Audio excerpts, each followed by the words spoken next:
Hey guys, John from SurfFX, and check this out. We have a new toy.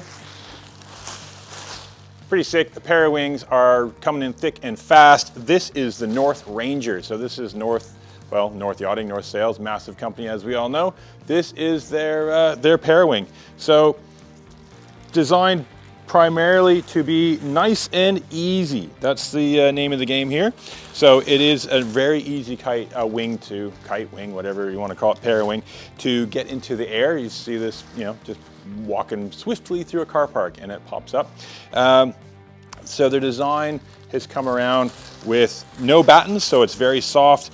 The sails inflate nice and easy, hold the front leading edge open, and the lines are short enough that you can very easily pull it without nowhere near my arm span. So that's a nice little thing. Some of them are coming through with longer lines that need a little bit of a, reeling in, but that's super short.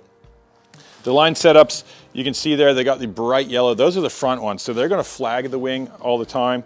And you've got a loop here.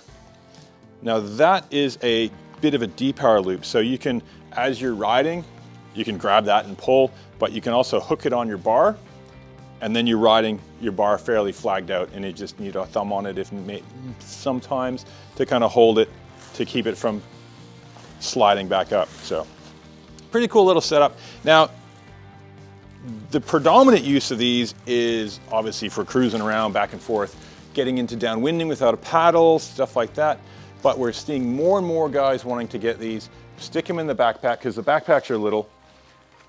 You can have that with you. So if you're worried that you're downwinding with your regular wing, that you're gonna maybe pop it, or if you're just want to get out there and you're foil driving, stuff like that, things happen, and it's nice to be able to just cruise back home with this, and to have that in your back with a little bit of, you can put a drink bladder in this to give you something to drink when you're out there too. But just to have that small bag with you is pretty good safety. It even says on it, they've even marked on the wingtips, rescue safety device. So yeah, kind of cool that they've really incorporated that into it. But biggest thing with this, the North one, is this front leading edge. They call it the D ribs. Keeps it really open and not having anything stiff or rigid in there for structure. So packing down, it's just gone, and then you're left with your handle.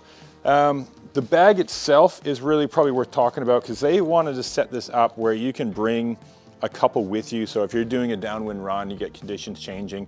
If you wanted to set out on one of the bigger wings, this one here I've been throwing around, it's a 3.2. But if you wanted to go out something like in the 5s, and then the forecast is maybe building, you can put the smaller one in, and it's small. They fit in there comfortably. So not a big deal to have the second with you as your backup to change on the run, because things happen when you're doing the length of the coastline. They do have crazy amount of straps on these. So in the pocket, they've got all these ones that pop out through holes in the side, old school skateboarder backpack style, so you can strap anything onto the back. So if you had to bring, if you had your paddle and your Parawing, you can strap your paddle on. If your wing has popped and gone down, you can roll it up. It's big enough to have a wing rolled up with the strut inflated. And it's that kind of, it's a really kind of ripstop, very similar to the wing and kite material, with a bit of a neoprene on your back, and the straps are pretty well padded and nice. So they're not just it's not a cheap little bag, that's for sure. So it's a decent bag to have with you. We're seeing more and more Parawings, like I said, and it's really going to be coming down. I mean, I'm a kiteboarder. This, I've seen, with the Ram Air style kites, really cool to see, because obviously the steering is not really an issue with these. So it doesn't take that kite skill. So if you're thinking, oh, I want to give it a go. So a lot of prone surfers are kind of getting in, asking about this a lot more, because it's less, I'd say it's less involved than wing foiling. It's a little bit slower. It doesn't point up wind quite as much, but the ease of just kind of chucking this in the air and going versus pumping up a wing and just dealing with that. This is just a tiny little backpack. So pretty cool. The price on these is freaking nuts, okay? So in Australia, we're about 900 bucks on these with the handle, and that is a carbon handle. Homer style inanimate carbon rod. So Keeps the weight down though, and it's nice to have something extra carbony. But yeah, 900 bucks for these. So I mean, every size is a different price, but that's really what you're looking at, around 900 bucks. So bargain. If you want to give it a try, it's not a huge investment.